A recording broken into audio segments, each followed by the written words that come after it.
Hey guys, welcome back to my channel, Courageous Communication, where we have this platform and we have multiple different outlets to discuss different things. And so today I am coming to you regarding minding your feed. And we've been talking a lot about it. I think this maybe is about our 10th episode. And essentially, minding your feed has a lot to do with the fact that we go in and scroll our socials and their news feeds, and we find trending topics and stories that maybe are relevant to culture and counseling.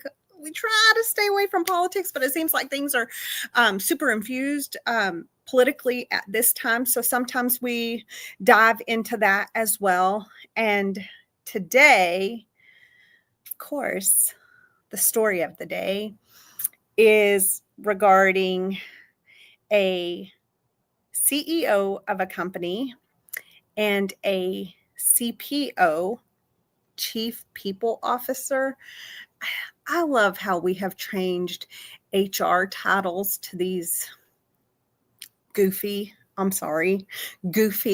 titles. It's like we're just doing our damnedest to reframe language around things to trick people into believing that HR is something that it's not. Look, if companies have HR departments, most of the time they are not concerned ultimately about employees. And I know that sounds harsh, but it's true. Like if it's the company versus an employee, it's going to be a company first perspective.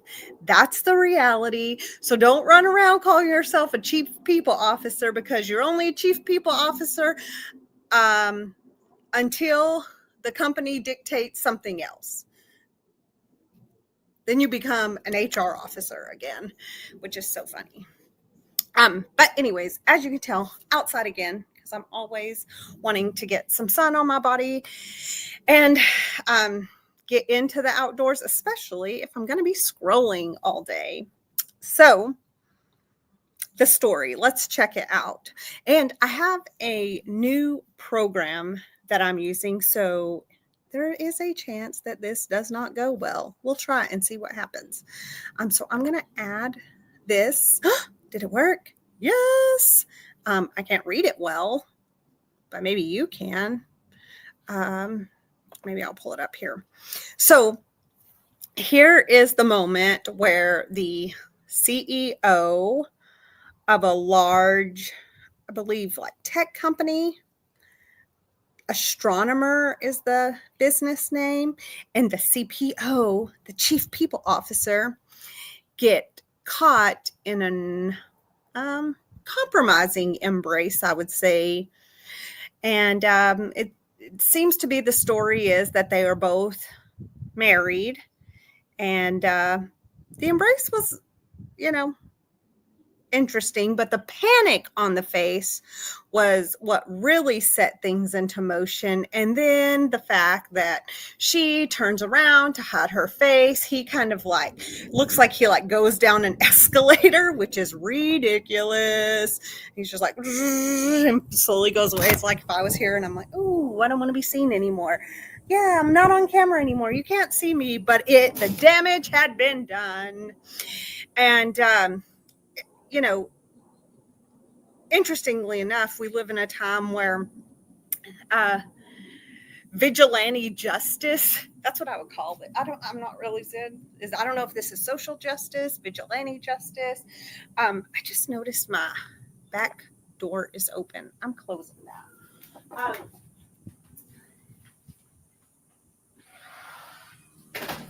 Has taken over a culture. So of course, people hunted down I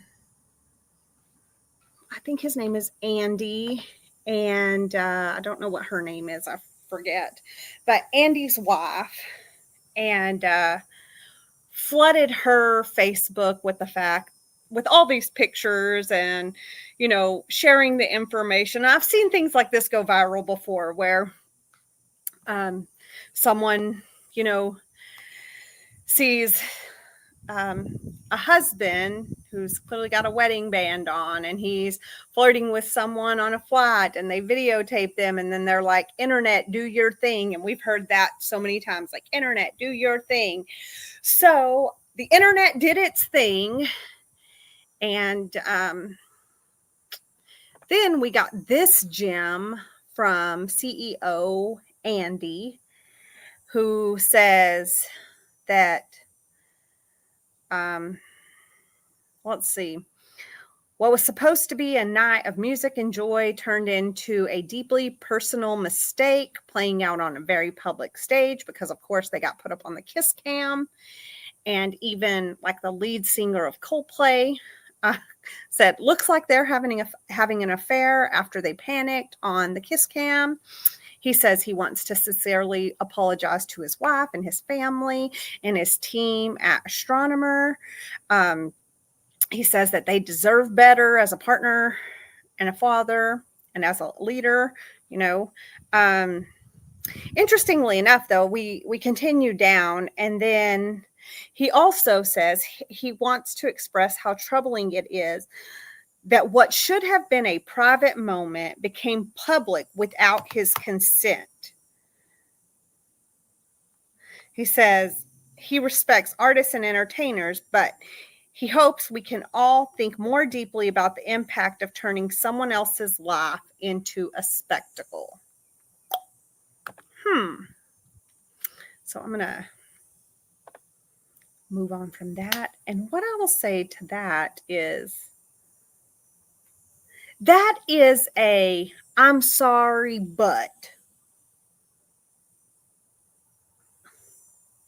nah, boo.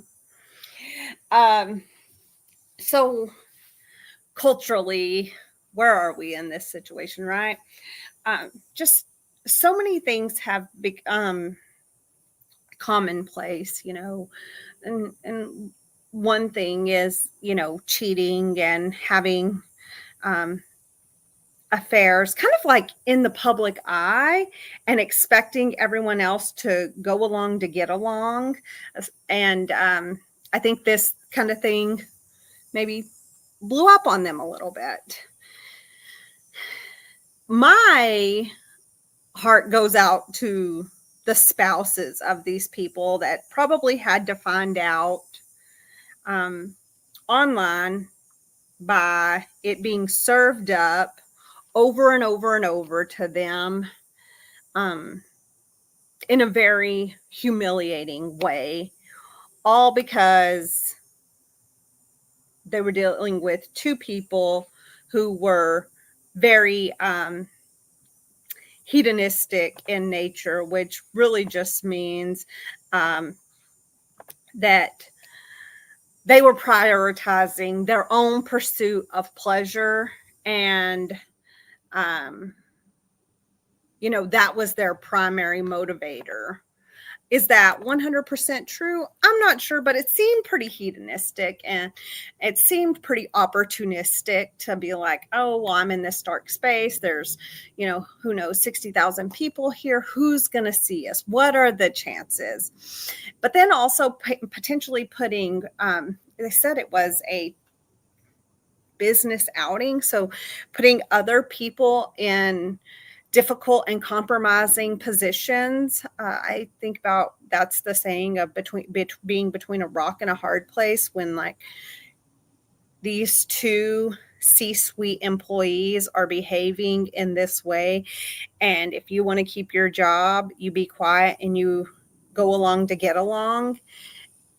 Meanwhile, you may be interacting with their families, knowing that all of this is happening behind the scenes. It is just mind-boggling to me. So I just thought it was interesting to kind of call it out, think about how this has been prevalent in just our day-to-day and seeing things. And like I said, I've seen it multiple times where people are,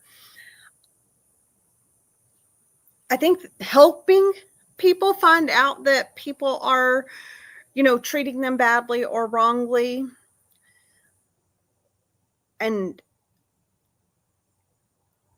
and the internet going on fire for this. I just don't know if that's the way, we've lost our ability to be discreet. We just almost find it entertaining that other people's lives are essentially blowing up in front of our faces. And I don't know if that's the kind of people we want to be. I do think, I would, if I knew something and something was going on that, then, you have, and those people, you have deep concerning thoughts and decide like when and how to appropriately deliver that information. But these types of things, I don't know. I don't know what you do with that. Clearly, society is trending in a way that says justice, justice, justice, and we are a bunch of justice seekers right now. I just don't know if the people who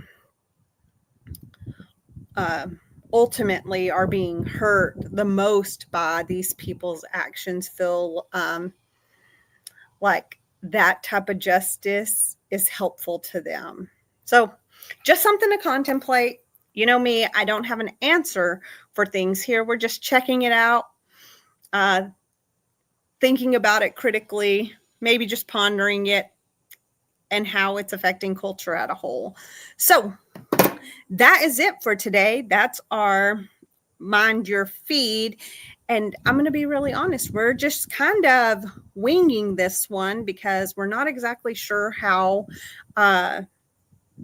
this is going to show up on YouTube and if it's going to actually go with all of our feeds and everything. So thank you for allowing us to try some new things. Hopefully, we're presenting things on the screen is helpful. I think it is. And I'm excited to use this new program to help our broadcast to be more relevant to you. All right. It's Friday. Have a great weekend. See you soon.